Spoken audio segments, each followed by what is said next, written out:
Hello, hello. So the DIKW framework is a framework that progressively walks you through stages. It goes from the bottom of the period up to the top, much like the Maslow's hierarchy of needs. So you start off at the bottom where you're gathering raw facts and figures or data. You're then processing that data with context.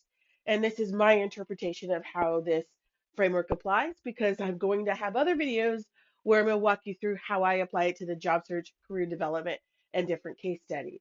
So, from that data, you basically start to process it, identify trends and patterns, you add context to that data, and you start to get insights. So you go from information then to knowledge.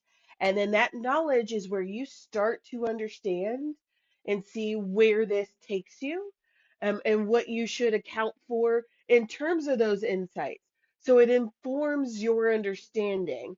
And with that, you go to apply that informed understanding, and that is where you get wisdom.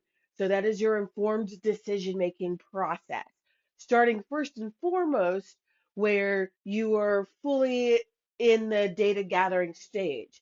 What's important about this is that there are distinct stages, distinct things happening, and it's important not to jump ahead only because it can be difficult to try to make decisions on that wisdom stage when all you're doing has been gathering data and you haven't yet gathered enough to see if there are, in fact, trends.